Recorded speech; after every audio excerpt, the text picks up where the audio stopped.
estrato córneo. Y le sigue el estrato lúcido. Vean el dibujo.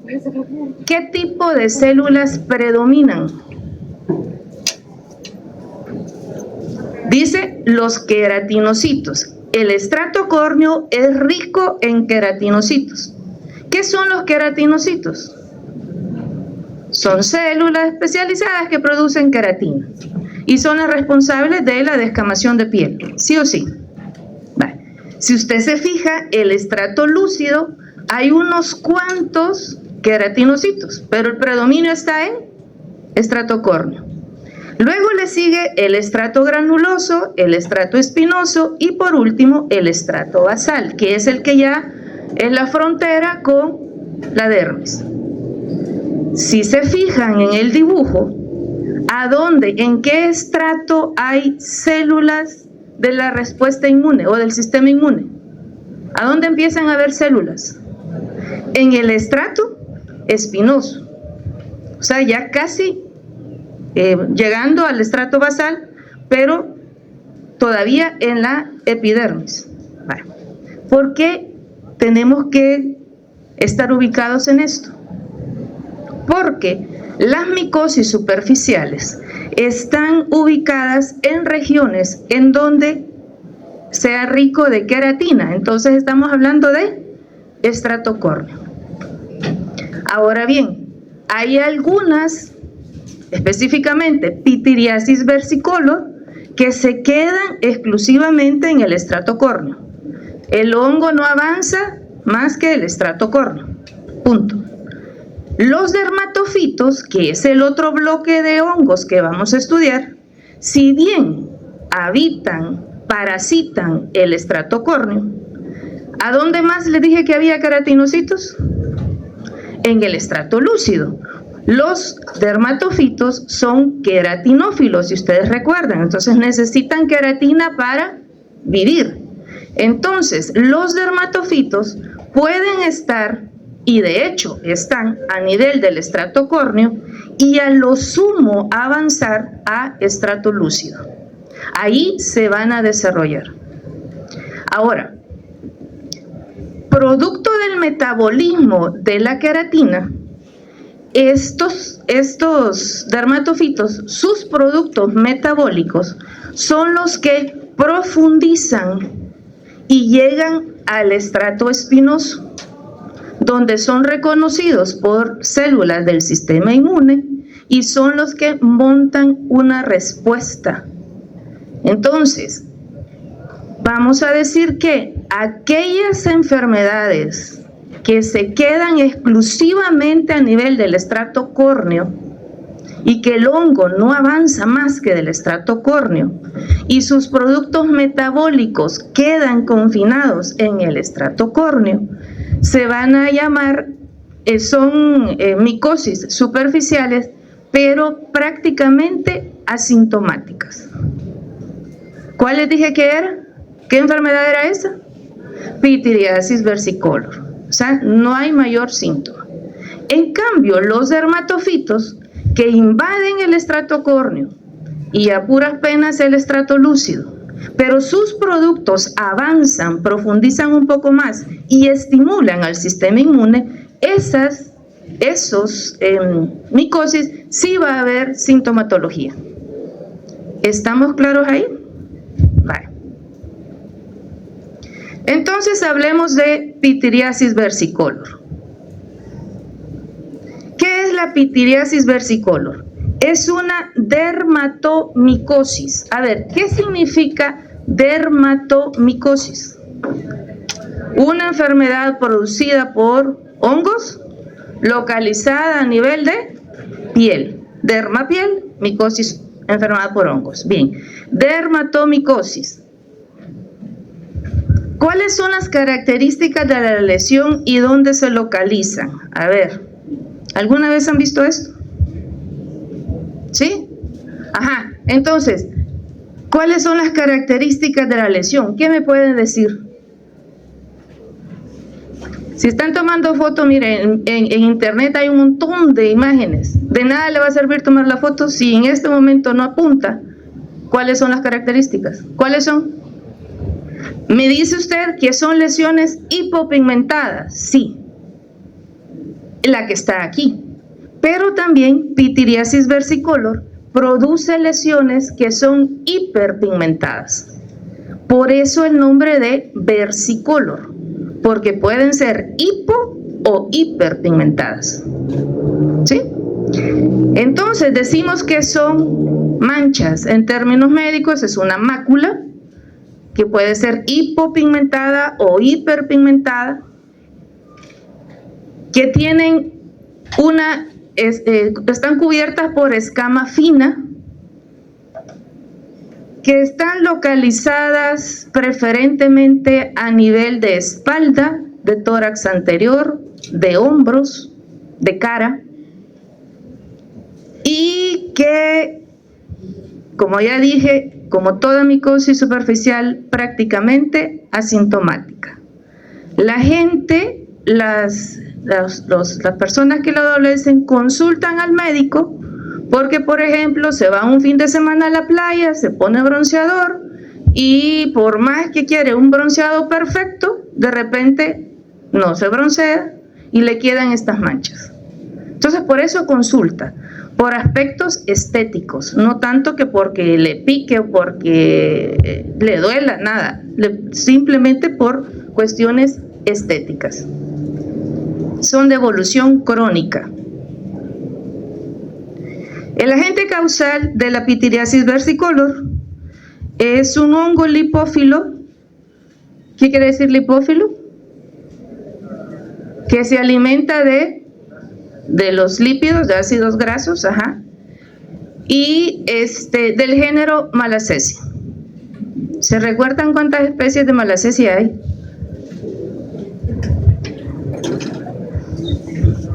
Hay aproximadamente 20. ¿Y alguna especie que ustedes se recuerden, algún nombre?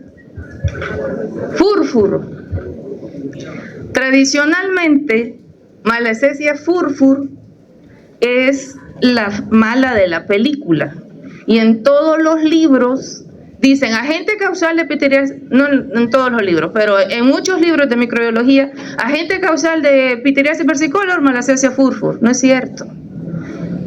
Sí es agente causal, pero no es el más frecuente. A él, pobrecito, a esa especie fue la primera que descubrieron y le pusieron furfur. Pero ahora se sabe que no es Malassezia furfur la más frecuente, sino que la más frecuente se llama, en un 97% de los casos, Malassezia globosa. Entonces, pues hay que darle quitarle la marca Malassezia furfur. No quiero decir que no la produzca, cómo no, pero como repito, lo más frecuente es Malassezia globosa, las otras especies Malassezia sympodialis, Malassezia slufi y Malassezia furfur son las 4 especies que se han visto involucradas en casos de pitiriasis versicolor. ¿Sí? ¿Cuál es el hábitat de estos hongos? Bueno, antes de eso, ¿qué morfología y cómo se clasifica este hongo en base a su morfología? Dimórfico, inverso, exactamente. ¿Por qué? Porque acuérdense que decíamos que cuando está causando pitiriasis versicolor, este hongo deja de ser una levadura y se transforma en hifa. Muy bien. Entonces, ¿cuál es el hábitat de estas levaduras?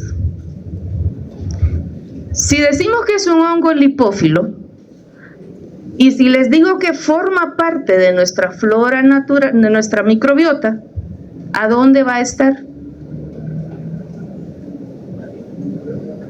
¿En qué zonas anatómicas va a estar? ¿A dónde tenemos más glándula sebácea? ¿De dónde tenemos más sebo? En la espalda, tórax anterior, en la cara, en la piel cabelluda, por detrás de las orejas. ¿Sí? Ahí es donde habitualmente están los hongos del género Malassezia. Por ende, entonces, serán esos sitios los más frecuentes para el aparecimiento de lesiones. Con ¿Cómo se clasifica en base a sus requerimientos nutricionales? Ya se los dije, lipófilo. ¿Qué otras enfermedades produce este hongo? A ver, este día nosotros vamos a hablar de malacesia como agente causal de esa enfermedad que es asintomática, que es estética, que no es complicado, no pone en riesgo la vida de nadie. Pero malacesia no la vean así nomás. Malacesia también puede causar cuadros clínicos complicados. Incluso puede dar lesiones sistémicas, dar fungemia. O sea, pero estamos hablando ya de casos de personas inmunosuprimidas. Lesiones, eso es como lo más grave, digámoslo así. Pero intermedios tenemos cuadros clínicos como por ejemplo dacrocistitis obstructiva, foliculitis, la papilomatosis congruente y reticulada de Carteu-Gorgerot, creo que así se pronuncia. En fin, produce cuadros clínicos diferentes a pityriasis versicolor. Incluso, vean, si hablamos de frecuencia de enfermedad, otra micosis superficial que no me han pedido que hable de ellas y que es quizás más frecuente que pityriasis versicolor se llama dermatitis seborreica. La caspa, que nosotros a veces dicen, no, es que tengo mucha caspa, no siempre es producto de un proceso alérgico o que por el champú que está ocupando, no. La caspa es un tipo de dermatitis seborreica a nivel de cabeza y que es causada por malacesia. Pero no me han pedido hablar de ella, no voy a hablar de ella, me voy a dedicar a pityriasis versicolor. ¿Estamos claros? Vale.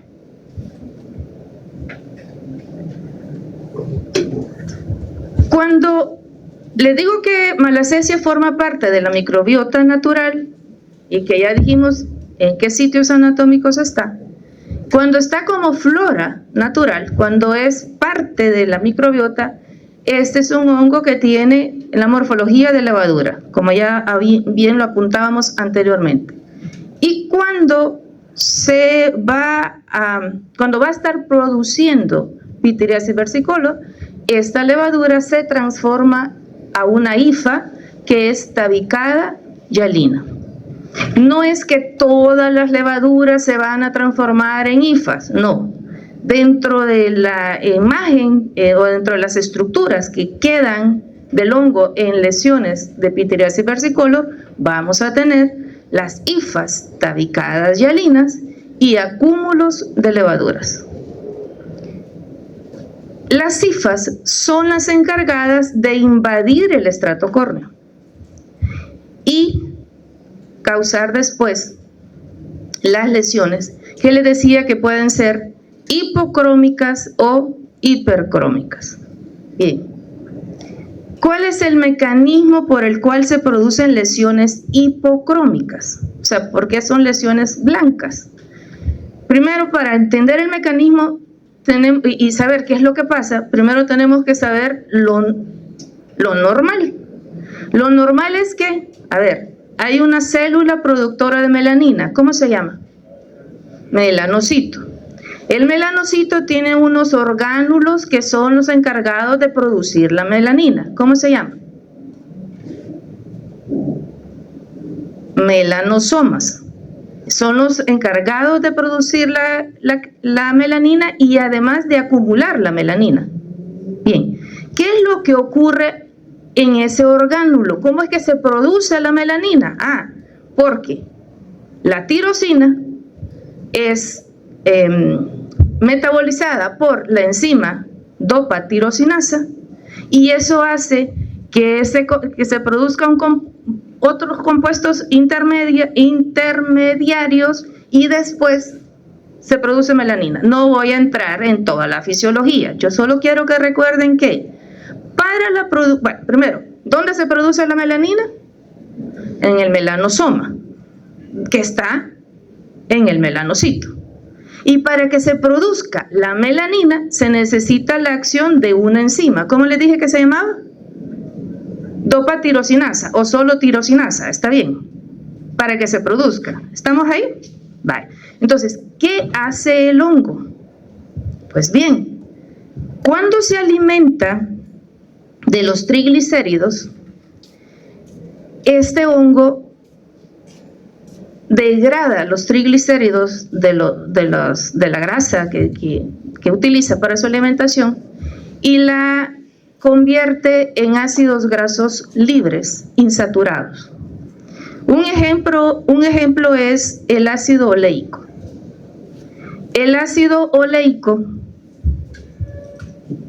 por un proceso de oxidación, que bien puede ser también por enzimas oxidativas del hongo, se convierte en ácido acelaico.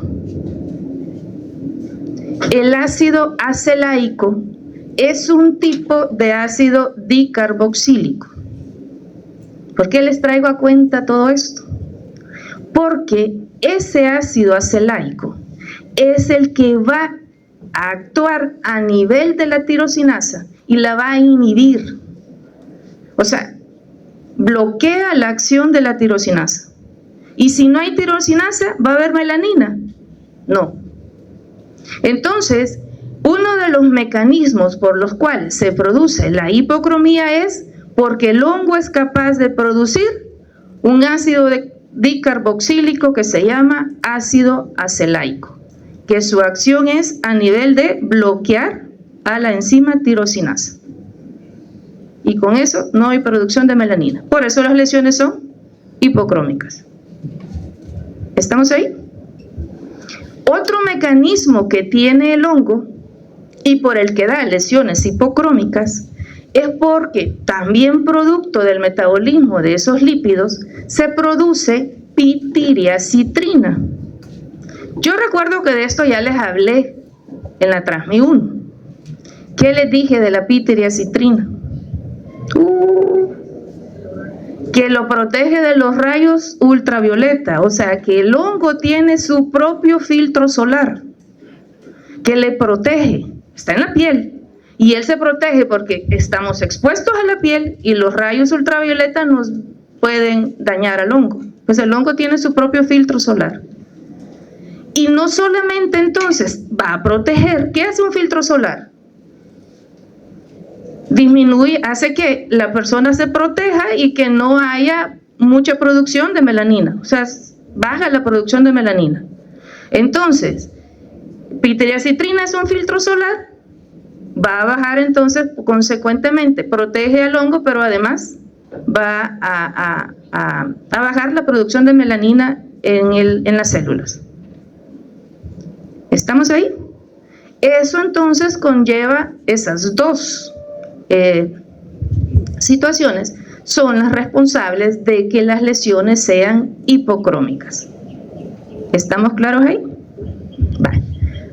Las lesiones hipercrómicas, estas son lesiones que tienen un color, que algunas son de un color café. En los libros dicen marrón, pero traducido a nuestro español, porque con esto de la paleta de colores, vean que es un problema. Sí, porque por ejemplo nosotros el ocre, ¿cómo entendemos el ocre? Como un rojo oscuro. Ajá, pero el ocre realmente es un café. Entonces, sí, en la paleta de colores, entonces, por eso aclaro. En los libros dice marrón, pero nosotros vamos a decir café. Son lesiones de color café, o bien pueden ser de color rojizo, por eso hipercrómicas. ¿A qué se debe que sean hipercrómicas? Primero, a que el melanosoma aumenta de tamaño. Y si la melanosoma, les decía que es como una, digamos, como una especie de bolsa donde se acumula melanina, si el melanosoma es más grande, ¿qué va a pasar? Que va a haber más melanina acumulada. Y eso va a haber color. Lo otro es que producto del metabolismo, también de los lípidos, se produce, valga la redundancia, el peróxido de hidrógeno. El peróxido de hidrógeno causa un estrés oxidativo a nivel de de estas células y estimula la producción de melanina. O sea, hay una hiperproducción. Hay una hiperproducción de melanina y si la bolsa es más grande se va a acumular más melanina y entonces ahí se da las lesiones, el color en las lesiones. Otra situación dentro de la patogenia de malacesia es el hecho de que produce pitirialactona. Esta es una sustancia antiinflamatoria. ¿Qué quiere decir eso? ¿De qué le va a prevenir al hongo? Si es antiinflamatoria, ¿qué va a evitar? El proceso de inflamación. Y si es antiinflamatorio, o sea, le protege al hongo, bacteria les dije, perdón, le protege al hongo de la respuesta inmune de tipo inflamatorio, entonces eso da respuesta de por qué las lesiones son prácticamente asintomáticas. Porque entonces no hay estimulación del sistema inmunológico. Entonces repasemos. Estas son las lesiones de pityriasis versicolor.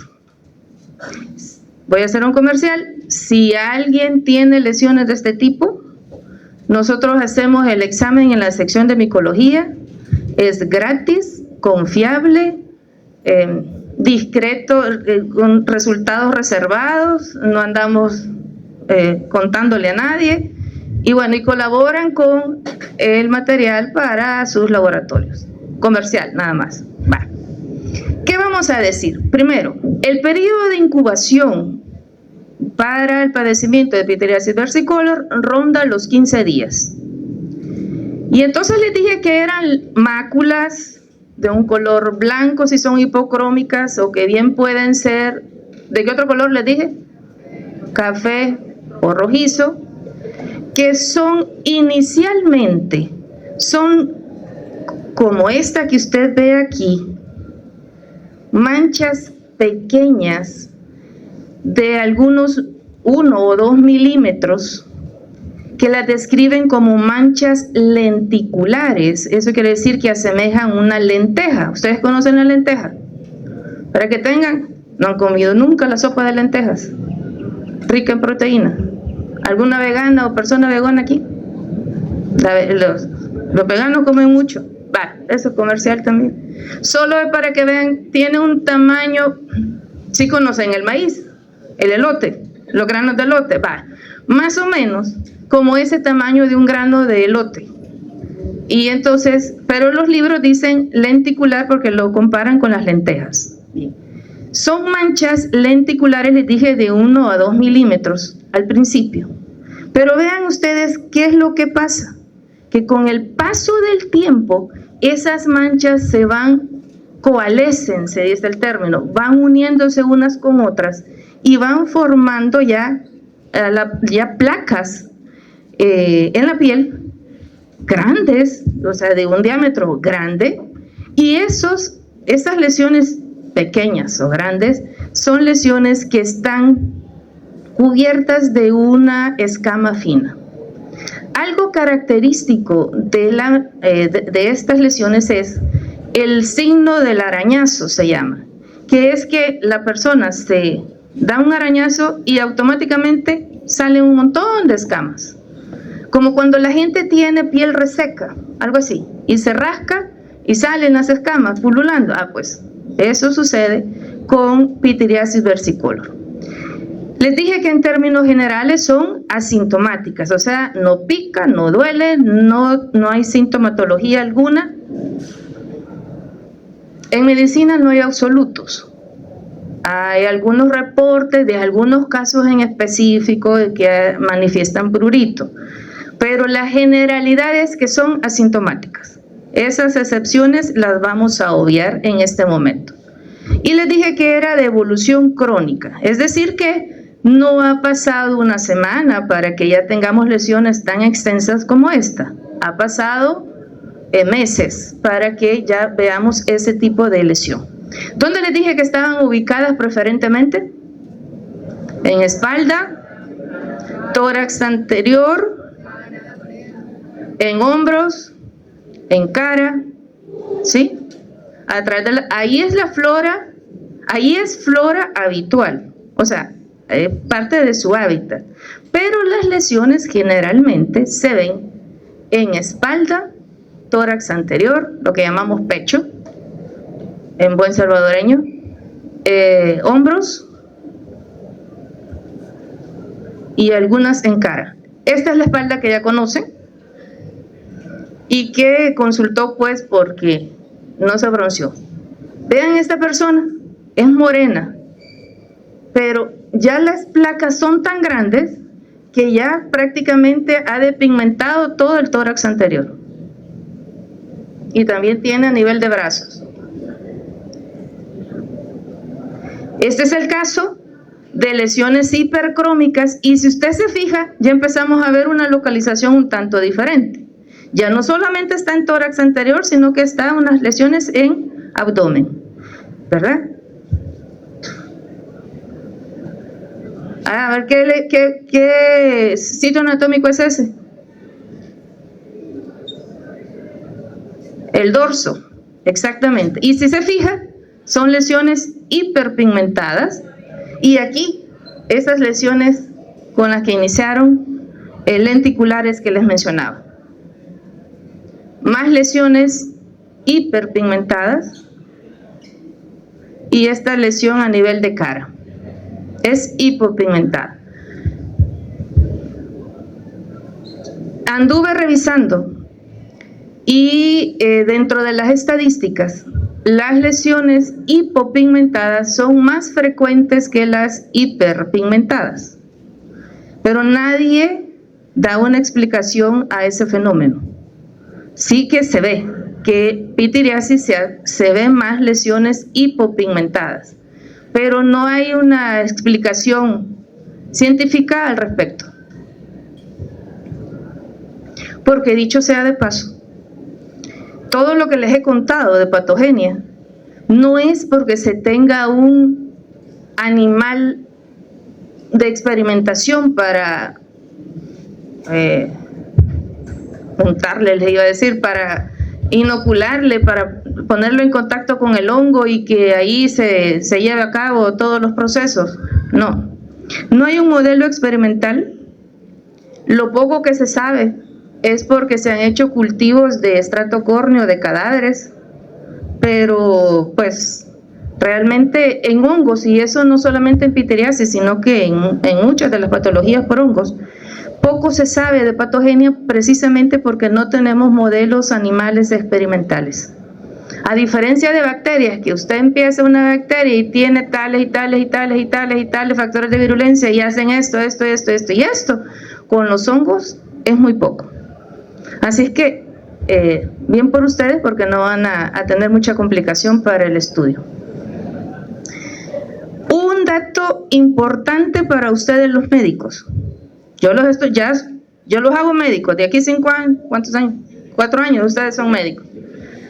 Cuando llegan los pacientes a su consultorio, una característica que tienen las lesiones de pitiriasis versicolor es que si se iluminan con una lámpara de Wood, que es una lámpara de luz ultravioleta, estas lesiones florecen, se ve así, de color verde manzana. Y esa característica es clave para decir, es pitiriasis versicolor. En su clínica usted puede ayudarse de ese equipo. Otro detalle que debe de recordar, porque probablemente habrán algunos pacientes que le puedan reclamar, es el hecho de que luego del padecimiento de pitiriasis versicolor, usted le da tratamiento. Al darle tratamiento, el hongo muere, digamos, se eliminan las hifas. Cuando se ilumina con la lámpara de Wood, es fluorescencia negativa, es decir, no está el hongo, porque usted ya le dio tratamiento. Ya murió, ya lo eliminó, ya lo erradicó la parte de hifas. Pero las lesiones siguen siendo, las manchas siguen estando. Y eso es porque ocurre la acromía residual. ¿Qué quiere decir eso? Que la persona va a pasar un tiempo para que vuelva a recuperar su pigmento natural. O sea, no es que ya la maté, ya eliminé las hifas y ya se acabó. No. Esas manchas puede pasar un tiempo para que vuelva la piel a pigmentarse con su color natural. ¿Estamos ahí? Una enfermedad con la que hay que hacer diagnóstico diferencial de pityriasis versicolor es el vitiligo. El vitiligo, ustedes ya lo conocen, esas manchas blancas del que padecen algunas personas, y que obviamente parte del diagnóstico de lo que se debe de hacer para diferenciarlo con enfermedades como el vitiligo es la parte del laboratorio y ayudarse del laboratorio. Vean, médico y laboratoristas deberíamos de estar conectados. Y digo deberíamos porque hay situaciones en que los médicos creen, no es el caso de ustedes, pero creen que son absolutos, le decimos nosotros, de que no necesitan de laboratorio y se van a pura clínica. Y pues si existe la herramienta, pues hay que apoyarse de eso para ayudarle al final de mejor manera al paciente. ¿Cuál es la epidemiología de la pityriasis versicolor? Primero decir que es una enfermedad cosmopolita. Quiere decir que hay cuadros clínicos reportados a nivel de todo el mundo. Pero por sobre todo está en lugares o en países en donde tenemos un clima tropical o subtropical. ¿Cómo es nuestro clima, jóvenes? Es tropical y además con una temperatura que hoy ya casi es insoportable, pero además es un calor húmedo, ¿verdad? Vale. Típico de este tipo de zona. La edad. Pityriasis se ha visto casos desde 2 semanas de nacido hasta 90 años.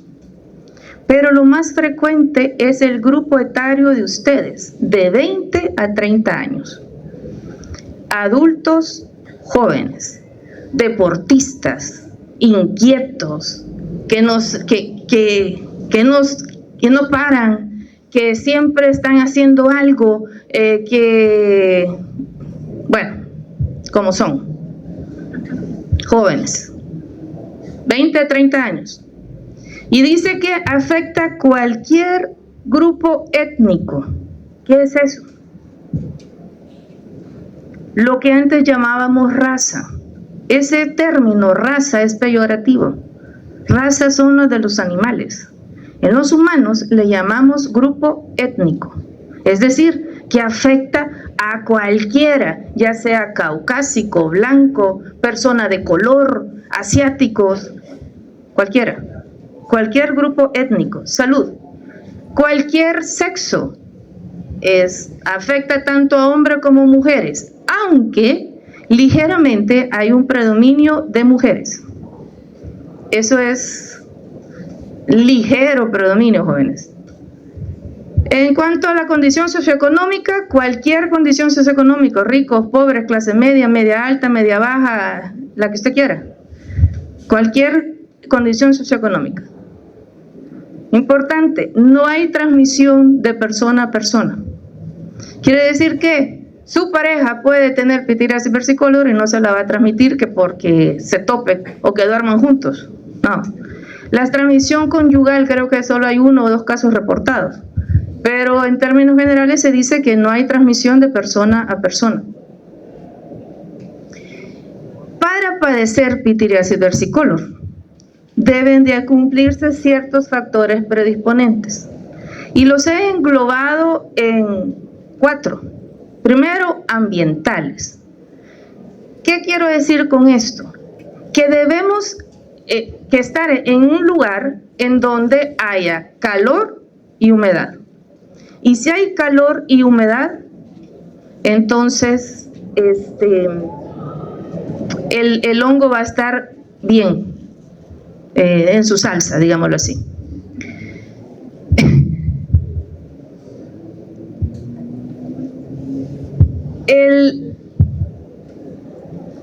¿Cómo se llama? Bueno, estamos habitando este país y bueno, aquí nos toca estar y aguantarnos. Otro factor predisponente son los tratamientos con glucocorticoides prolongados. Los glucocorticoides hacen que el recambio epitelial sea más lento.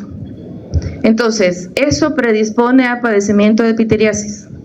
El otro factor predisponente, el uso de cremas oleosas o a base de aceite o productos cosméticos a base de aceite. Si decimos que la levadura es lipofílica y usted le da más lípidos, obviamente va a estar mejor comida. La otra es el uso de ropa de tejido sintético y además oclusiva, o sea, gente que utiliza la ropa muy apretada y si a eso le suma que el material con que está hecho no es 100% algodón, sino que un material poliéster o no sé qué otra fibra sintética. ¿Eso qué hace? Que no permite la transpiración y por lo tanto la piel se mantiene húmeda. ¿Sí?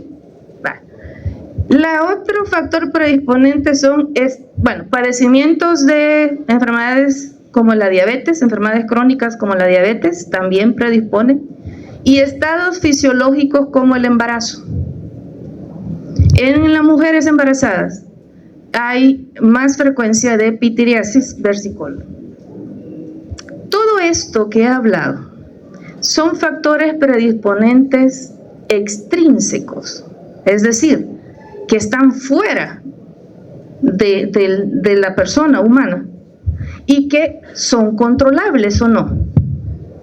Sí, porque si me dice que el factor predisponente es el uso de prendas sintéticas, entonces con cambiar de vestimenta habré colaborado. Si me dice que el problema es que es por zonas tropicales, que la persona suda demasiado y que mantiene humedad, entonces ¿qué? ¿Le pongo aire acondicionado al cuarto? No, tampoco, porque le va a salir la energía para arriba. No, pero ¿qué hace? Se pone un ventilador, se sopla, se va debajo de un árbol, se acuesta en una hamaca, se da aire, ¿sí o sí? Pero hay algo que no podemos controlar y es la predisposición genética. Y quizás eso es clave, jóvenes, porque si todos vivimos, todos habitamos este país, y aquí yo hago la encuesta y nos analizamos los hombros, espalda y demás, y no tenemos lesiones de pitiriasis. ¿Por qué? Porque dentro de los factores predisponentes está esa predisposición genética. Habrá personas que con nada van a desarrollar las lesiones y otras. El hongo está, pero no va a transformarse en una hifa. ¿Queda claro eso? Bueno. Para hacer diagnóstico de laboratorio de pitiriasis versicolor, ¿qué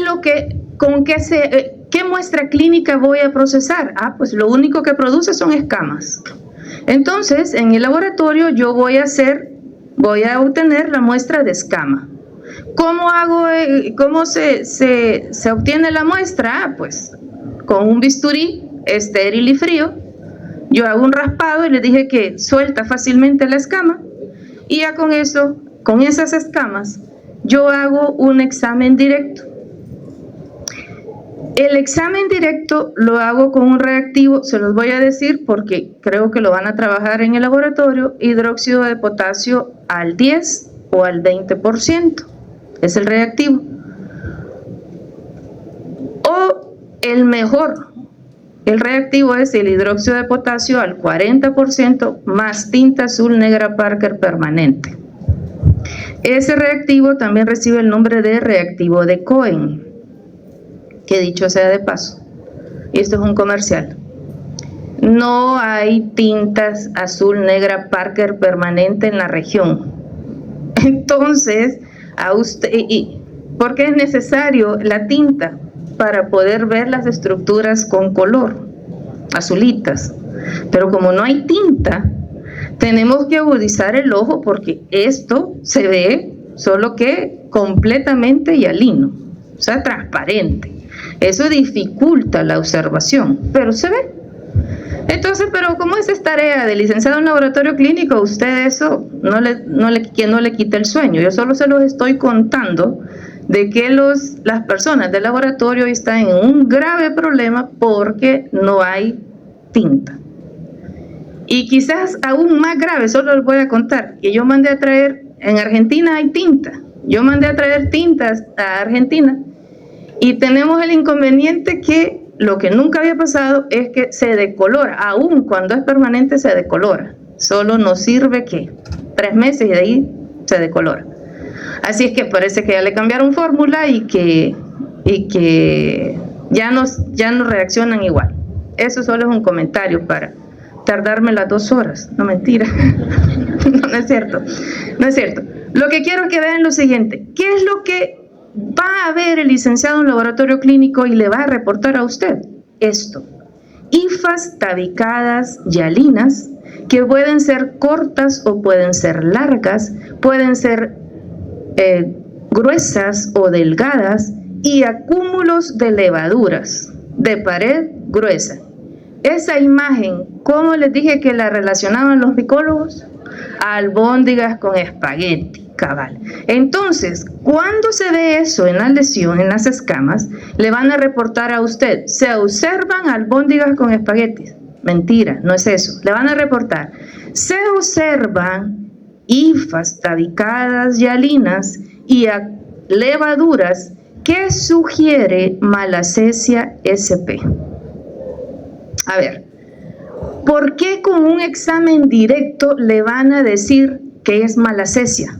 Ya le van a dar nombre de hongos, por 2 cosas. La primera, que este hongo, estas estructuras, esta imagen de hifas tabicadas hialinas y acúmulos de levaduras es patoneumónica, que solamente se va a ver en Pityriasis versicolor. Entonces, no necesitamos cultivar, porque yo, con solo ver las características microscópicas, que no voy a entrar en detalle porque eso no les compete a ustedes, pero como licenciada en laboratorio clínico, yo tengo un patrón que seguir para poder decir que es género Malassezia. Entonces, con eso es suficiente. El diagnóstico de Pityriasis versicolor solamente se hace con el examen directo de la muestra. Y a usted le van a reportar, se observan hifas tabicadas hialinas y levaduras que sugiere Malassezia sp. ¿Qué va a hacer usted con el resultado? Confirma, esto es Pityriasis versicolor. ¿Estamos claros ahí? Bien. Malassezia no es que no se cultive. Sí, se puede cultivar en el laboratorio, en medios especiales, donde solamente crece Malassezia, pero esos cultivos se realizan para estudios epidemiológicos. Por ejemplo, sabemos que es Malassezia globosa porque la han cultivado y le han hecho una serie de estudios y han determinado que es Malassezia globosa. Pero si no es para fines epidemiológicos, en Pityriasis versicolor no es necesario cultivar. Si es imprescindible hacerlo, si es una lesión de tipo sistémico. Ahí, obviamente, con una fungemia hay que cultivar. Pero como no vamos a hablar de eso, sino que de pityriasis, nos quedamos que únicamente el diagnóstico se hace con examen directo. ¿Queda claro ahí? Vale. ¿Cómo vamos a prevenir pityriasis versicolor? A ver, medidas higiénicas. ¿Qué incluye las medidas higiénicas? Si ya dije que si la ropa es de tejido sintético, cambiarnos algodón.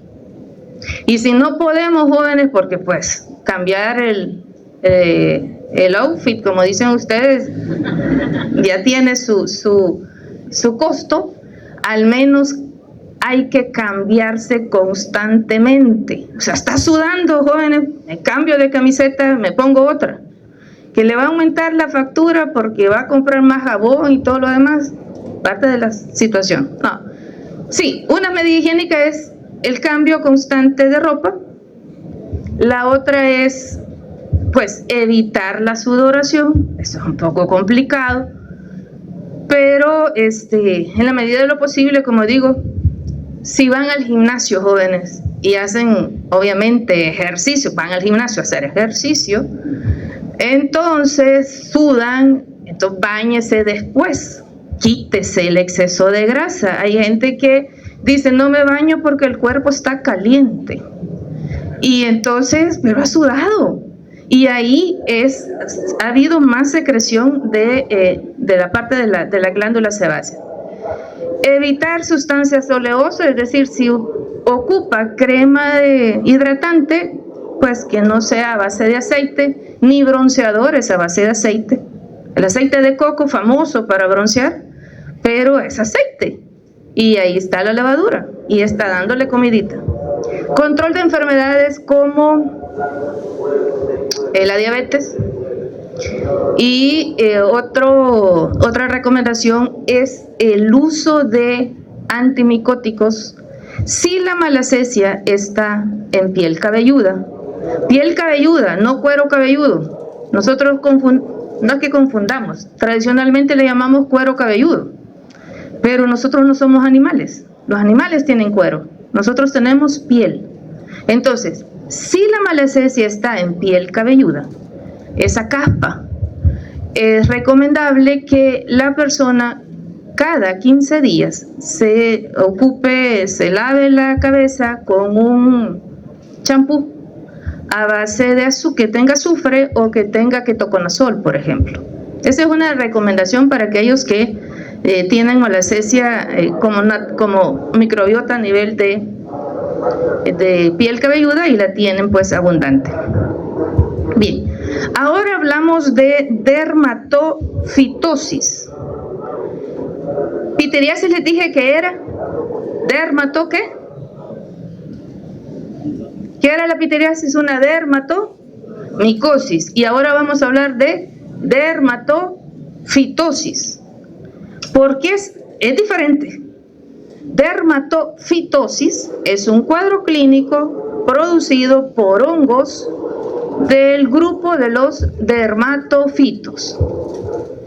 No es los dermatofitosis es un tipo de dermatomicosis, porque las lesiones pueden verse a nivel de piel, pero además pueden verse en anexos como el cabello y como las uñas. ¿Con qué otro nombre se le conoce a los dermatofitosis? Con el nombre de tinea, de latín, y en español tiña. La tiña del cuerpo, dice, tiña de la uña, en los anuncios. Vale.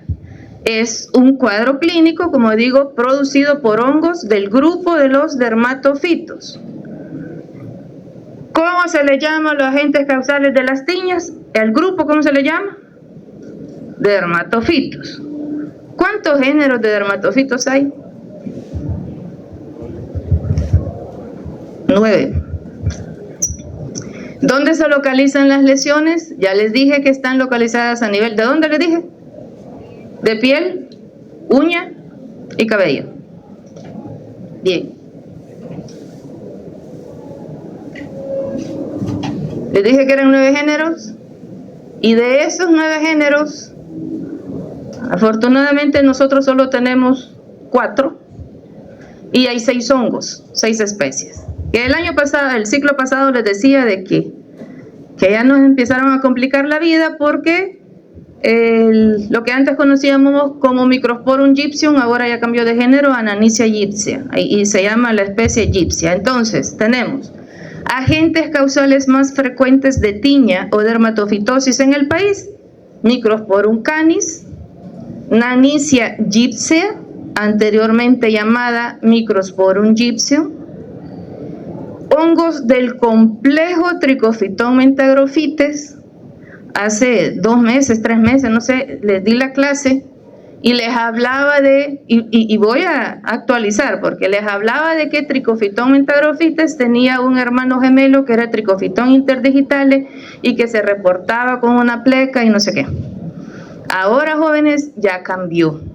Y ahora Trichophyton mentagrophytes es un complejo en donde están varias especies que no se pueden diferenciar tan fácilmente por estudios morfológicos, sino que hay que hacerle biología molecular. Entonces, a ustedes les van a reportar como esto, como un hongo del complejo Trichophyton mentagrophytes.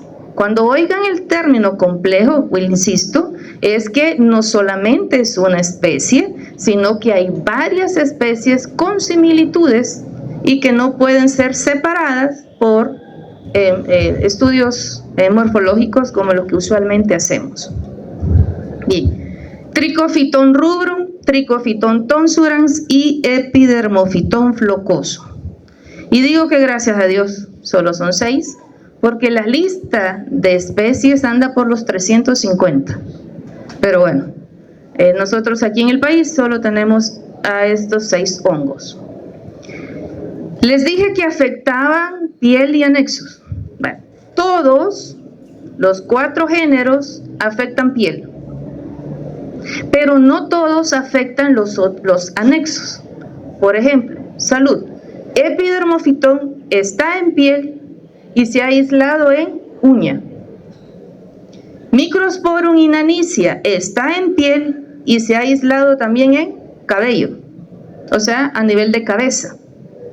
Y el Trichophyton, este es todoterreno, este género está en piel, cabello y uña. ¿Estamos? Vale. ¿Cuál es la patogenia de estos hongos? A nivel de piel, ¿se acuerdan con lo que comenzamos? La piel se pone en contacto con la estructura infectante del hongo. ¿Cuál es esa estructura infectante? Artroconidias y clamidoconidias en algunos casos, pero lo que más, artroconidias, algunos autores dicen también fragmentos de hifa, pero si hablamos en términos general, vamos a decir artroconidia como estructura infectante. Esa artroconidia, cuando llega a la piel a nivel del estrato córneo, ¿qué va a pasar? Que empieza a germinar y empieza a formar hifa. Y esa hifa es la que va invadiendo el estrato córneo. Y les dije que si avanzaba de profundidad, llegaba hasta estrato lúcido. Que además, la sintomatología que se observa es o que se reporta es por los productos metabólicos de la degradación de la queratina, que es el alimento de estos hongos. ¿Estamos claros ahí? Vale. En el caso de cabello, ¿ustedes ya vieron anatomía de cabello? Sí, ¿verdad? Vale. Solo vamos a recordar que el cabello tiene un folículo piloso y una raíz y la vaina, que es el pelo, el cabello mismo. Bien. Los hongos, las estructuras infectantes que les dije que eran, artroconidias, se ponen en contacto a nivel del infundíbulo, que no es más que el orificio por donde sale el cabello. Entonces, aprovechando ese espacio, el hongo penetra y llega e invade la cutícula, al cabello, a nivel de cutícula, empezando por ahí, le invade y penetra a la parte de la médula, la corteza y la médula, y va avanzando hacia abajo, hacia la raíz. Sin embargo, no pasa de la zona queratógena o la franja de Adamson. Es decir, el hongo va penetrando si penetra va para adentro, ¿verdad? Entonces va hacia adentro del cabello, sin sobrepasar la franja de Adamson. No es que va a llegar hasta el propio raíz del cabello, no pasa de la franja de Adamson. Ahí el hongo se está reproduciendo y el cabello va creciendo. El cabello va por el sentido hacia arriba y el hongo va en sentido hacia abajo. ¿Qué hace el hongo o qué ocurre en el cabello? Que el cabello puede estar parasitado solamente la parte interna sin romper la cutícula. O sea, una vez entró el hongo, se quedó solamente a nivel de médula del centro del cabello y va entonces a producir una parasitación que se llama endotrix. Trix es cabello, endo adentro. Pero puede suceder que el hongo destruya la cutícula y entonces va a haber estructuras de hongo adentro y van a haber estructuras de hongo afuera del cabello. Entonces, esa es la parasitación que se llama ectoendotrix. Fíjese en el orden de las palabras. Lo correcto es decir parasitación ectoendotrix. Y eso quiere decir que hay esporas afuera y adentro del cabello. ¿Estamos ahí? Ese cabello, obviamente, que está parasitado, indistintamente sea endotrix o ectoendotrix, ese cabello es un cabello que es frágil, que está grueso y que fácilmente se quiebra, o sea, se rompe. Y entonces es lo que nosotros vemos en las lesiones. Ya voy a poner imágenes de cómo se ve ese cabello tiñoso. Por último, ¿cuál es la patogenia a nivel de uña? Antes de hablar de patogenia de uña, debo de decir, recordar algunas partes de la uña. Tenemos, el hiponicchio, la lámina unguial, que es esto que está encimita. Por debajo de esto que nosotros vemos está el lecho unguial, ¿sí? El hiponicchio, que es la parte de piel que está donde termina el lecho unguial y comienza la uña que queda libre, eso es el hiponicchio. Luego tenemos el eponiquio, que está el hiponicchio está en el extremo distal, el eponiquio, que es la parte de piel que está en el extremo proximal, en el sector donde está la lúnula, que es esta como media luna que vemos, y abajo de la lúnula está la matriz unguial. Todo esto para que, y tiene los bordes laterales. ¿Para qué les traigo a cuenta la anatomía de la uña? Para que comprendamos por dónde va a entrar los hongos que van a afectar uña. Pueden entrar por el hiponicchio, por el eponiquio, por los bordes laterales. Esos son los sitios usuales por los donde entran los hongos a la uña. Por la lámina unguial, jóvenes, si tenemos una lámina unguial intacta, sin maltrato, los hongos no pueden penetrar. Pero ¿qué pasa hoy en día? Hay unas cosas que se llaman uñas acrílicas. Y para ponerse las uñas acrílicas, ¿qué hacen, joven? Le liman y le ponen un sucoso hasta que la dejan tan delgadita y después le ponen no sé qué otras cosas y le pegan. Ahí ya dañó la lámina unguial y queda entonces expuesta de tal manera que si llega un hongo fácilmente se le va a instalar. Un dermatofito o incluso hongos que tenemos como flora, como microbiota, pero esa es otra clase. Ahora solo les dejo la inquietud para que de preferencia no usen las uñas acrílicas por el daño que sufre. Lo otro es, jóvenes, que cuando se va a hacer la manicura, destraban la cutícula y va de que le están corriendo la cutícula que está en el extremo proximal y hacen un daño en el extremo próximo. O sea, hay un traumatismo a ese nivel. Y eso también predispone al padecimiento de lesiones en uña. Si el hongo llega, las estructuras llegan, van a empezar a germinar y van a quedarse ahí. Y le van a causar la lesión. Pues, ¿que quiero ir a hacerme la manicura? Pues sí. ¿Saben qué? Si tienen la costumbre de ir a que les trabajen las uñas, lleven su propio equipo. Usted no sabe quién ha llegado antes y las uñas que ha llevado. Y ahí en esos aparatitos quedan escamas. Y los hongos están en esas escamas. Entonces, les dejo la inquietud para que lo vayan pensando, si tienen esa costumbre. Va. ¿Cuál es la epidemiología de las tiñas? Igual, son enfermedades cosmopolitas, que son pero más frecuentes en regiones con clima tropical.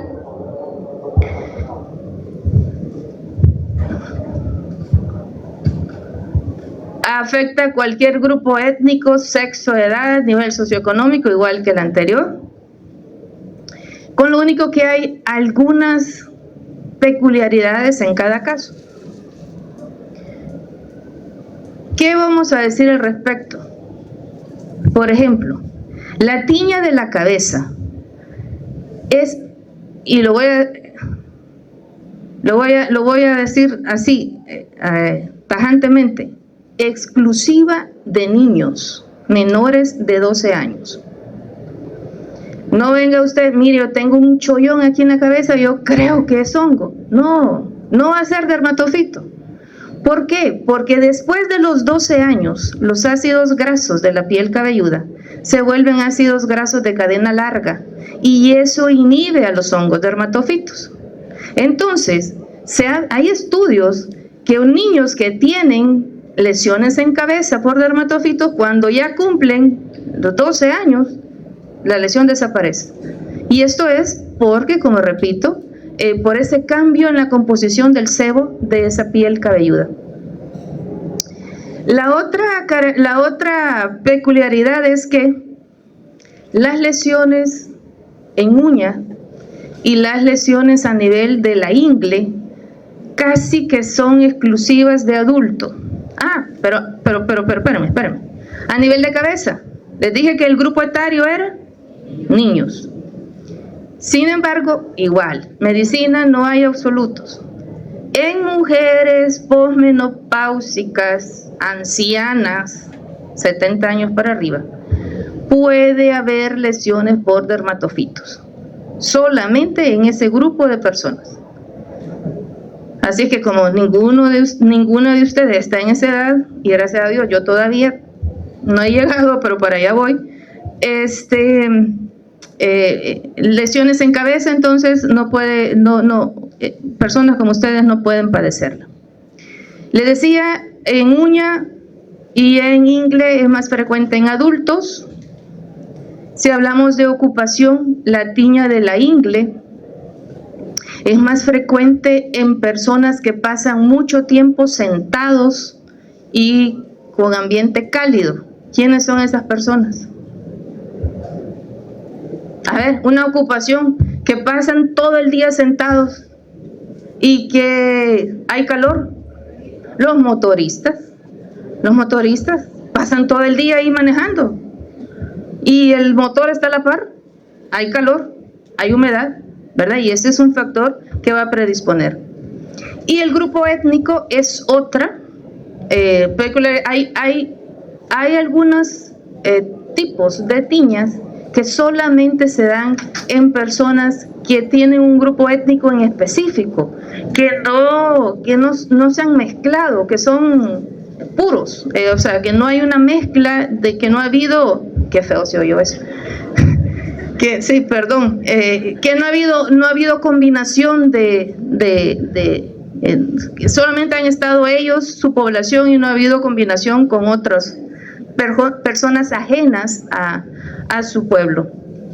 En términos generales, jóvenes, las tiñas son más o menos el 70% de las consultas dermatológicas es por hongos, obviamente, y las tiñas tienen una frecuencia alta. Bien, ¿cuál es el hábitat de los dermatofitos? A ver, eso lo veíamos en el Transmisibles 1. ¿Dónde había? ¿Dónde estaban? En el suelo, que eran los geófilos, en los animales, que eran zoófilos, y nosotros los humanos, que son los antropófilos. Ese es el hábitat. Nosotros los humanos somos portadores asintomáticos o podremos ser portadores asintomáticos. No es que sea de la flora normal, es que somos portadores asintomáticos de ciertas especies de hongo y otros habitan en el suelo. Y si habita en el suelo, obviamente ese suelo debe de tener restos de pelos y de escamas, porque los hongos son queratinófilos. O sea, no es que se va a alimentar del suelo como tal, sino que debe de haber material queratinizado en ese suelo.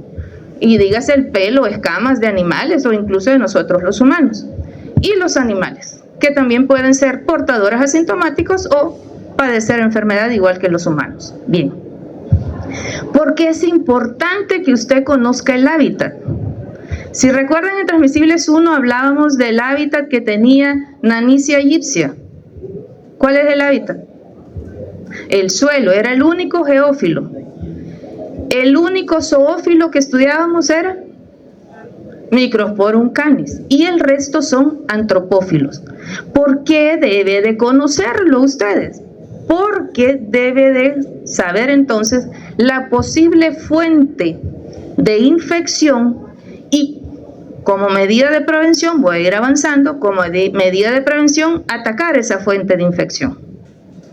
Entonces, si el hongo es antropófilo, o sea, que habita como comensal en los humanos, ¿cómo se transmite a otro humano? Por contacto directo. Ahí sí, ¿verdad? Porque se puso en contacto con las lesiones o con las escamas de las lesiones. Mire, si la persona tiene tiña de los pies y usted se va al mejor hotel 5 estrellas y camina descalza a la orilla de la piscina y tiene hongos, todas las escamas quedan a la orilla de la piscina. Y luego usted también hace lo mismo, ¿verdad? Y camina a la orilla de la piscina. Ya, tuvo contacto con el hongo. ¿Le va a dar? Depende de muchos factores y ya lo vamos a explicar. A lo que voy es que la forma o la fuente de infección, entonces está el otro humano o por fomites. Dígase, por ejemplo, el mal hábito que tienen algunas personas de compartir toallas. La toalla debe de ser de uso personal, como el cepillo de dientes. Los peines, en el caso de los niños, que tengan su propio peine, los adultos su propio peine. En el caso de los hombres con barba, no compartir por esto y por todo lo que usted quiera, lo demás, las rasuradoras. Esos son fomites que pueden entonces tener estructuras, las escamas y estructuras de hongo como tal.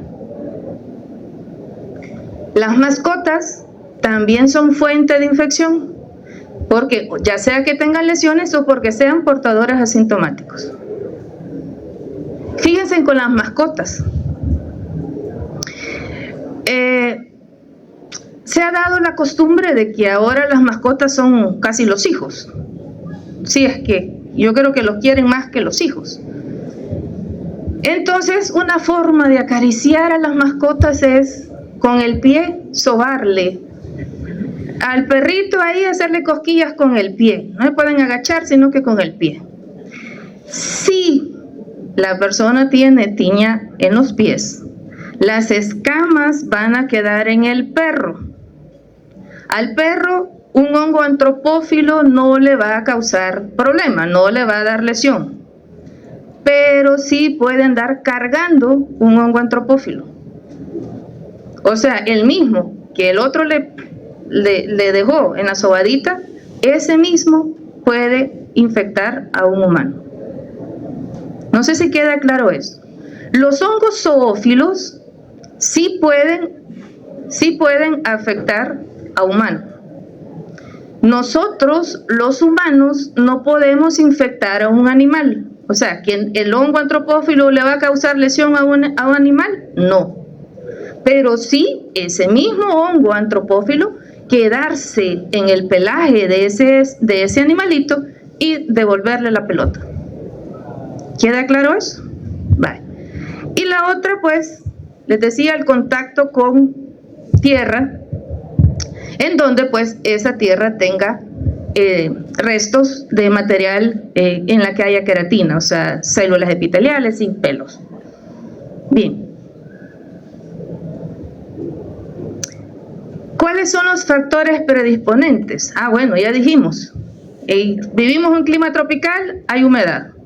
La humedad es un factor importante para que el hongo prolifere, le guste ese ambiente, prolifere y se instale y le cause el problema.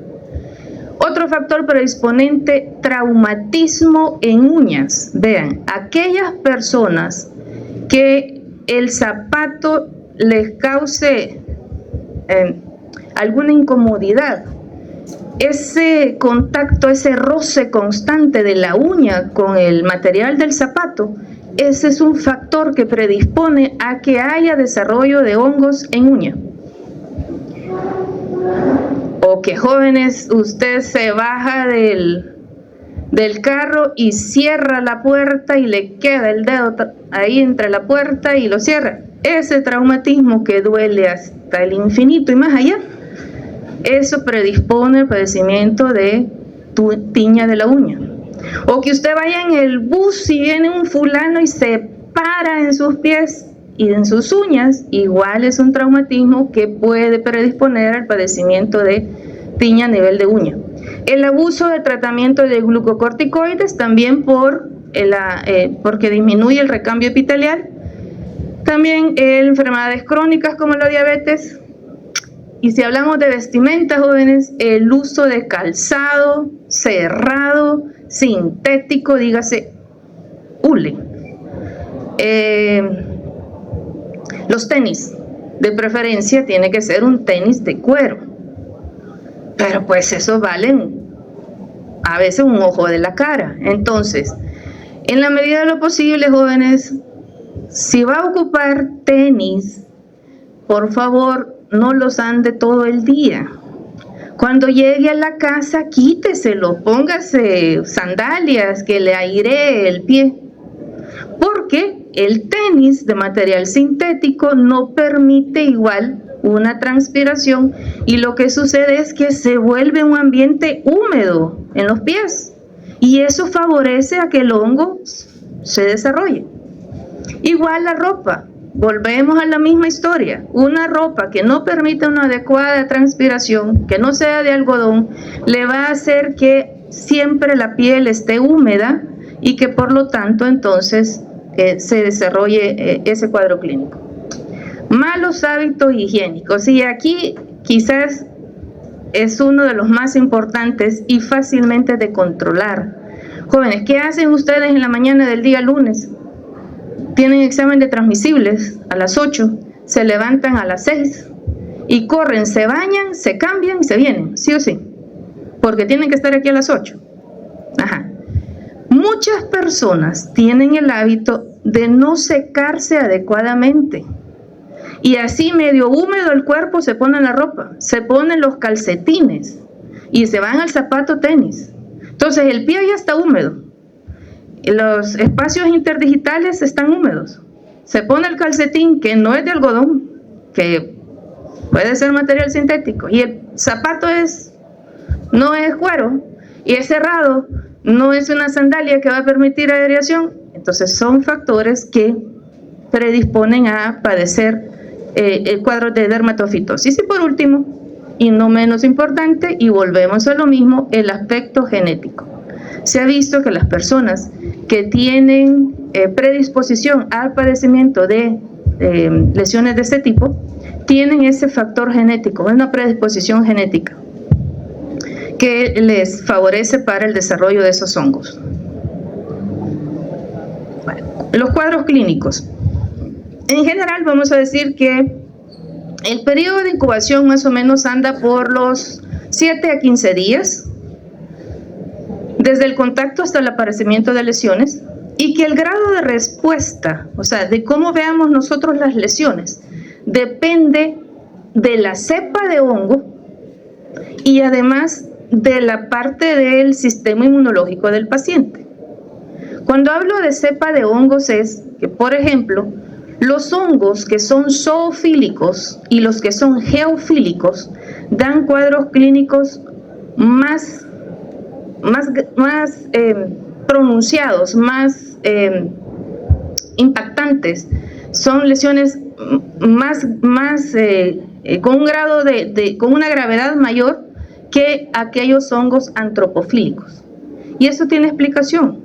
El que es un hongo antropofílico ya está prácticamente acostumbrado al cuerpo de los humanos. Entonces, la respuesta inmune que se monta no es muy alta. En cambio, cuando es un hongo zoofílico o geofílico, el cuerpo reacciona con todo y la respuesta inmunológica es mayor. Y al ser mayor la respuesta inmunológica, habrán más signos y síntomas. Y de eso vamos a hablar posteriormente aquí con las lesiones. Entonces, conozcamos algunas de las lesiones. No voy a hablar de todas, pero voy a conocer lo más general. Lesiones en la cabeza, llamadas tiña de la cabeza, en español, castellano, o bien en latín, tinea capitis. Si va a hablar en latín, tinea capitis. Si vamos a hablar en castellano, tiña de la cabeza. De tinea capitis, hay dos variedades. La variedad seca, que es esta, que se caracteriza por ser lesiones más o menos circulares, cubiertas de escama, y que es una zona que se describe con pseudoalopecia.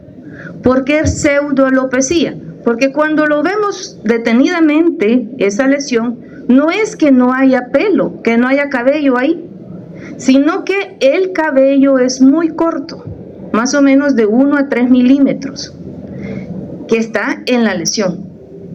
Pero si usted lo ve muy rápidamente, usted dice, hay alopecia. No, hay pseudoalopecia porque sí hay cabellos cortos, el cabello tiñoso del que les hablaba. Estas lesiones pueden ser únicas o pueden ser múltiples, varias lesiones. Les dije que era una micosis de niños y la variedad seca, el prurito, la literatura dice que no hay prurito y solamente está esa zona de pseudoalopecia, más o menos circular, y que está cubierto de escama. Y en medio de eso, la presencia de cabello tiñoso se llama, que es el cabello ese corto de 1 a 3 milímetros, que por cierto, aquellos cabellos que el hongo rompe la cutícula, ¿cómo les dije que era la parasitación? ¿Cómo se llamaba? Ectoendotrix. Esos cabellos, fíjense que cuando los vemos detenidamente, esos pedacitos de cabello, se les ve una como cubierta blanca, que la describen como patitas de araña. Y eso es porque eso blanco que se ve es precisamente el hongo que está fuera del cabello, de la vaina esa. Bien, otras lesiones, en este caso, el cabello es más corto todavía que 1 o 3 milímetros y está prácticamente en la base de la piel cabelluda y se ven como puntos negros. Esto es porque el cabello prácticamente se cortó en la base, de ahí por el infundíbulo. Aquí, otras lesiones, y esto es lo que les hablaba, estos cabellos con esa como estructura alrededor. Puede ser unas lesiones que no se le vea marcada una zona circular con pseudoalopecia, sino que una pseudoalopecia difusa. Es decir, sí se ve que hay espacios donde no hay cabello, donde aparentemente no hay cabello, pero no hay una zona delimitada. Esta es la alopecia difusa. Esa es variedad seca, Pero también tenemos la variedad inflamatoria, lo que conocemos con el nombre de querión de Celso. Aquí completamente diferente. ¿Por qué se caracteriza el querión de Celso? Porque hay un absceso que puede ser único o puede ser múltiple. Y si hay absceso, entonces hay pus. Y si en la seca les dije que el prurito, como uno de los síntomas, no lo reportan, en el caso de la tinea capitis, jóvenes, tampoco hay prurito, pero sí hay dolor a la palpación. Y sí hay adenopatía satélite, pero no hay fiebre. Entonces, cuando de ese absceso drena pus, y entonces ya se ven lesiones como estas, que son como cubiertas con una costra, donde hay restos de pus y escamas, lo que se llama costra melicérica, porque dice que parece miel, panal de abeja. Y entonces aquí, esta lesión, obviamente nosotros en el laboratorio debemos de tomar muestra y hacer el diagnóstico. Les dije que puede ser única o pueden ser múltiple.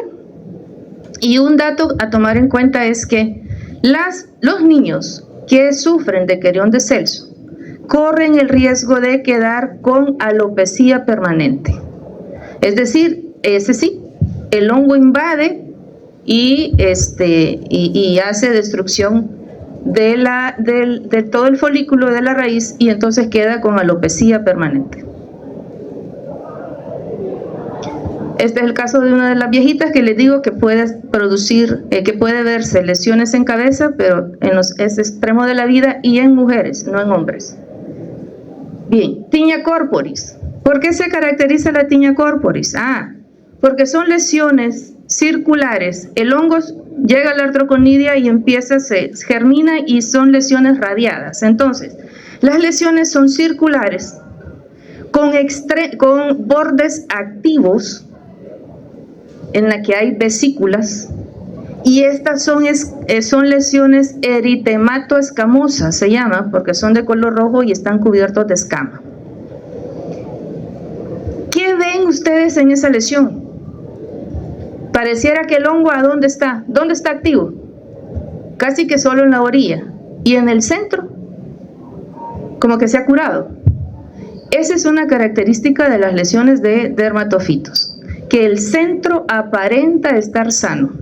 No quiere decir que no haya hongo, sino que aparenta estar sano. Pero, como digo, son circulares, eritematoescamosas, con bordes activos, con vesículas. Pueden ser únicas. Bueno, esta es otra lesión en cara, igual, la misma característica de bordes activos. Pueden ser únicas o pueden ser múltiples. Múltiples lesiones siempre con las mismas características de las que hemos hablado, o pueden ser tan extensas como eso, ¿verdad? Con las características que ya dije, con los bordes activos y demás. Que si esto pica, sí, ¿verdad? Son muy pruriginosas. Pero si hablamos de prurito, jóvenes, el que se lleva la corona iba a decir, pero no, todas son pruriginosas. No puedo hablar de proporción. La tinea cruris es la que se da en los motoristas, decíamos, principalmente. Son lesiones que se dan en ingle. Generalmente, como digo, en hombres y que su ocupación es motorista. Siempre son lesiones eritematoescamosas y puede avanzar, aunque no es frecuente, puede haber lesiones a nivel de escroto y a nivel de pene. Incluso puede avanzar a glúteos. Entonces, esta es una micosis, un tipo de lesión que es pruriginosa, con mucho prurito. Así que si usted ve que alguien se mete muy seguidamente la mano a la bolsa, caballero que se mete la mano a la bolsa, entonces hay que empezar a sospechar que tenga un problema de este tipo. Pero aquí, eritematoescamosa, ¿ve? Lesiones eritematosas y con descamación. La tinea pedis, el llamado pie de atleta. ¿Por qué se caracteriza el pie de atleta? Bueno, hay una pie de atleta que se da a nivel de los pliegues interdigitales, o sea, el que se da en medio de los dedos, donde hay mucha humedad, y si hay humedad, esas escamas ocurre maceración, o sea, ya hay tejido macerado por la humedad, y en ese lugar ahí hay grietas, fisuras, y puede infectarse con bacterias y entonces haber pus. Cuando está infectado por bacterias duele. Cuando no está infectado por bacterias solamente es el hongo, solamente es el prurito y el olor fétido. Ese prurito es tal que puede hacer que la gente le pique tanto que está viendo tele en el sillón acostado y en el brazo del sillón, aquellos que tienen sillón, ahí empiezan a rascarse, sienten rico estarse rascando. Después viene la visita, se siente y pone el brazo ahí, ¿verdad? Entonces, ahí. Para que vean, pero cuando vayan de visita, se fijen en esos detalles. Puede ser interdigital, les dije, pero también puede ser de este tipo, hiperqueratóxicas, y estar en toda la planta o en el dorso del pie. Igual, son lesiones muy pruriginosas. Imagínense esta persona ahí en la orilla de la piscina. Todo, deja todo ahí. Y si se fija, tiene y aquí, en medio. Lógicamente, hay otra variedad que es el tipo mocasín, se llama, que solamente está en las partes laterales del pie, por donde como que se metiera un zapato así, solo de tipo soco. De aquí está la lesión. Vale. La tiña de la uña, hay varias manifestaciones clínicas. Está la tiña, también llamado onicomicosis subungual distal, que las lesiones solamente se dan en el extremo distal. La subungual lateral, está por debajo de la uña, de la lámina de la uña, pero lateral. La subungual proximal, que está en el otro extremo de la uña, obviamente. La distrófica total, toda la uña. Y la onicomicosis blanca superficial, que son una especie de puntos blancos que se ven en las uñas y que van creciendo a medida la uña también lo va haciendo. Conozcámoslas. La tiña de la uña, ¿por qué se caracteriza? Bueno, ¿qué sería esa? ¿Subungual qué? Lateral, está aquí. ¿Por qué se caracteriza? Porque es una uña que se vuelve gruesa, o sea, hay paquioniquia. Esa uña, además, puede desprenderse, o sea, puede haber onicólisis. Esa uña cambia de color, usted lo está viendo ahí, amarilla o café. Es una uña que se vuelve friable, o se vuelve porosa. Usted la raspa y fácilmente sale material. ¿Ven? ¿Lo ven aquí? ¿Cuál sería esta? Subungual distal, igual con las mismas características que he dicho. Esta es la blanca superficial. Esta es blanca proximal, que va en el extremo proximal. Y esa es la distrófica total. ¿Qué hay en el caso de las mujeres? ¿Qué es lo que hacen? Pintárselos para que no se le vea la uña. O sea, evidente. Es una uña gruesa, completamente deforme, y que la describen como un trozo de madera podrida. Y evidentemente cambio de color y demás. Un dato importante, cuando es causada por dermatofitos, no hay paroniquia, es decir, no hay inflamación a nivel de los laterales de la uña. Sí, paquioniquia, no paroniquia. Las lesiones en uña frecuentemente se dan en el dedo gordo del pie, que le llamamos el primer dedo, o el dedo que le sigue. Por ahí comienzan las lesiones, pero puede haber invasión de todos los dedos, de los dos pies, e incluso hay personas como esta que tiene en pies y en manos. Hay un cuadro que se llama el nombre de ides o dermatofitides, que se observan lesiones vesiculosas muy pruriginosas, de comienzo súbito, localizados o bien en cara o en mano. Esas son lesiones alérgicas a los productos metabólicos de dermatofitos que se encuentran en zonas alejadas, como por ejemplo los pies. La gente consulta porque tiene esas manos en las palmas, presenta esas vesículas, las pruriginosas en ambas palmas y aparecieron de la nada, dice la gente. Y por eso consulta, porque les da pena decir que tiene pie de atleta. Y entonces los productos metabólicos de los hongos que están en el pie hacen que se desarrolle ese proceso alérgico que se manifiesta o bien en palmas o en cara. Diagnóstico de laboratorio. Para el diagnóstico de laboratorio nosotros, ¿qué muestras clínicas vamos a tomar? Bueno, vamos a tomar, si la lesión es en piel, vamos a tomar escama. Si la lesión es en cabeza, entonces vamos a tomar escama y cabello. Porque acuérdense que les tenemos que reportar a ustedes qué hongo es, qué parasitación tiene ese hongo en ese cabello. Y si es en uña, pues tomamos material córneo. O sea, raspamos la uña y obtenemos ese material. Al paciente nosotros le damos varias recomendaciones, pero usted como médico lo que debe de considerar es que no le debe de dar tratamiento al paciente antes de tomarle la muestra. Si el paciente ya estuvo aplicándose tratamiento, si es un tratamiento tópico se debe de suspender 7 días y si es un tratamiento oral se suspende 15 días. ¿Y esto por qué? Porque pues si le ha puesto tratamiento, digamos que está entre comillas atontado el hongo y vamos a tener problemas a la hora de que queramos que crezca en el laboratorio. Entonces hay otras recomendaciones como que la piel, la zona tiene que llegar limpia y demás, pero a ustedes como médicos la parte que más nos interesa es que recuerden que se debe de tomar el examen y que preferentemente pues no haya tenido tratamiento.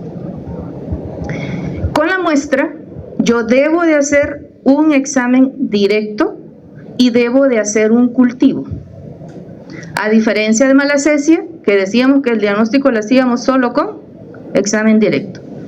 Con el examen directo depende de la muestra así el reporte.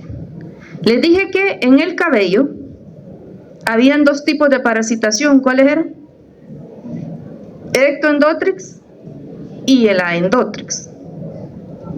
Al microscopio, Ectoendotrix, esta es la fibra, este es el cabello, y usted ve que está rodeado de esporas. Está afuera y adentro. Y la Endotrix, este es el cabello, y usted se fija, las esporas están adentro, no ha roto la cutícula y por lo tanto se confina adentro. Eso es Endotrix. Hay variantes de Ectoendotrix, hay 3 tipos, de Endotrix hay 2. A ustedes no vamos a entrar en el detalle en eso, porque a ustedes como médicos le van a reportar, se observa cabello con parasitación Ectoendotrix, fuera este caso, cabello con parasitación Endotrix, si fuera este otro caso. ¿Para qué le sirve a usted? Porque aquí, la epidemiología del país, la Ectoendotrix es causado por Microsporum canis para nuestra región, para nuestro país, y la Endotrix por Trichophyton tonsurans. Entonces, esa información la debe de conocer el licenciado en laboratorio y por supuesto la debe de conocer usted. Si es material, si es escama o material córneo, las estructuras de hongo que yo voy a ver son estas: hifas, que son tabicadas hialinas, y artroconidias como máximo. Puedo ver solo hifas tabicadas hialinas o hifas tabicadas hialinas y artroconidias. Y a usted eso le van a reportar. Se observan hifas tabicadas hialinas. Cuando usted hoy lea ese reporte, este es un dermatofito, se queda a la espera de cuál es el hongo que va a crecer en el laboratorio. Se siembra en medios habituales de agarulco asado de saburó, agar micocel, Son colonias miceliales con diferentes apariencias, diferentes colores. Esto le sirve al laboratorio clínico, al licenciado, para luego hacer preparaciones microscópicas, observar el microscopio y darle el reporte a usted. Y a usted le van a decir, se aísla Microsporum canis, se aísla Trichophyton rubrum, se aísla un hongo del complejo Trichophyton mentagrophytes, en fin, el hongo que haya crecido. ¿Para qué le va a servir a usted esa información? Si el tratamiento es el mismo, porque hay un esquema de tratamiento que no viene al caso, no me toca a mí hablar de eso, pero hay un esquema de tratamiento. ¿Para qué le sirve? Para dos cosas. Primero, Trichophyton rubrum, en términos generales, es la especie más aislada causando lesiones de dermatofitosis. Trichophyton rubrum, además, es la especie más dificultosa de tratar. O sea, usted, si le aíslan Trichophyton rubrum, usted tiene que darle seguimiento y el tratamiento garantizar que se cumpla. Lo otro, ¿y para qué sirve saber qué dermatofito es? Para que usted le ayude a las personas a cortar la fuente de infección. Porque si imagínese sea un hongo que sea zoófilo, entonces hay que darle tratamiento a la mascota. Si es antropófilo, entonces hay que tomar medidas con los habitantes de la casa. No solamente se le va a dar tratamiento al que está enfermo, sino que hay que cuidar que el enfermo tenga las precauciones para no seguir infectando al resto de la familia. Entonces, por eso es que es necesario saber la especie del hongo. ¿Cuáles son la prevención y control? Bueno, ya les dije, identificando el agente causal, podemos prevenir, podemos tomar medidas correctivas o de prevención para cortar la cadena y que no se siga infectando nuevos integrantes de la familia. Por ejemplo, si hay alguien que tiene pie de atleta, jóvenes, y por respeto a los demás de la familia, que se bañe con sandalias, con ginas. O sea, que no se bañe con pie descalzo, porque luego viene el otro con pie descalzo y igual se baña. Y ahí hay escamas, ¿verdad? Por decir algo. Medidas higiénicas generales. Bueno, y esto aplica a que el baño diario, eso no hay que decirlo, pero hay que repetirlo. El baño diario y después del baño el secado muy bien de las zonas anatómicas. Si es a nivel de pie, jóvenes, tómese un tiempo para de preferencia con papel toalla para que lo bote, porque no va a tener la misma toallita metiéndose en los dedos y después viene el otro y hace lo mismo. No, papel higiénico, papel toalla, y se limpia, se quita el exceso de humedad a nivel de los pliegues interdigitales. Si es posible, se pone un talco para ayudarle al pie a controlar la sudoración. Si es posible, como digo, el uso de zapato que sea de cuero. Si es posible que sea un zapato ventilado. Y si no es posible nada de eso, pues garantizar que cuando usted llegue a la casa se los va a quitar y va ese pie a airearse, ¿verdad? El uso de ropa que no sea ajustada. Es más cómodo andar flojo, pero bueno, hay quienes optan por una ropa más ajustada. Entonces, en la medida de lo posible, si eso es el caso, pues igual que sea de algodón y no con fibra sintética, para evitar la sudoración. En la medida de lo posible, jóvenes, zapatos como este, si los van a usar, antes se decía que el pie de atleta solo era de militares, porque las botas que usan los militares, los soldados y demás, no. También ahora con esta tendencia de usar este tipo de zapatos, igual, jóvenes, quíteselos. Tal vez no aquí, pero cuando llegue a su casa, nomás llegar, quíteselo y póngase sandalias para que airee ese pie. Si practica la manicura, lleve su propio instrumental.